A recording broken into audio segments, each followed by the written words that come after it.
أقبلت يا رمضان الخير مستبقا، والقلب يشتاق دوما أنت تروينا.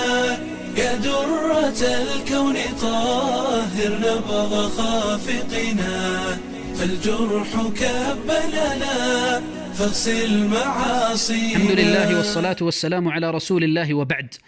تستعد الأمة الآن لاستقبال شهرها المعظم، ليالي يسيرة وينبثق في كبد السماء هلال شهر رمضان المعظم، بلغنا الله وإياكم لياليه وأيامه. فبماذا نستقبل هذا الشهر؟ يستقبل هذا الضيف الكريم أولا بتهيئة النفوس وتطهيرها من أدوائها وأسقامها وأمراضها، فقد سئل النبي صلى الله عليه وسلم: من أفضل الناس؟ قال: كل مخموم القلب صدوق اللسان.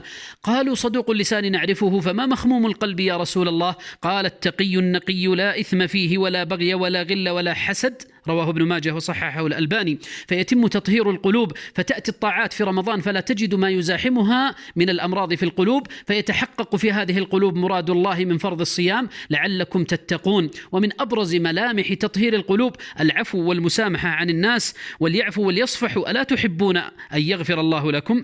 ثانيا، يستقبل شهر القرآن بزيادة الورد اليومي من القرآن حتى يأتي رمضان وقد اكتسبت النفوس الدربة وتهيأت، فيدخل عليها شهر رمضان فتنطلق في برنامجها مع القرآن بدون مشقة. ثالثا، يستقبل شهر الجود بتفقد أحوال الفقراء والمساكين ممن حولكم، فتمدون إليهم يد العون والمساعدة مما يكون سببا في كف أيديهم عن المسألة أو منعهم من التعفف تحت وطأة الحرمان. رابعا، يستقبل شهر رمضان بالبشائر والبشر وإظهار الفرح ودعاء الله أن يبلغنا وإياكم لياليه وأيامه، وتبشير الناس به كما كان النبي صلى الله عليه وسلم يبشر به أصحابه، فتستشعر النفوس عظمة هذا الشهر فتري الله في هذا الشهر من أنفسها خيرا. خامسا، يستقبل شهر القيام بالتعود على قيام الليل حتى إذا دخل الشهر فيرى الله من عباده في قيام رمضان ما يحققون به أسباب المغفرة. اللهم بلغنا لياليه وأيامه وأعنا على صيامه وقيامه.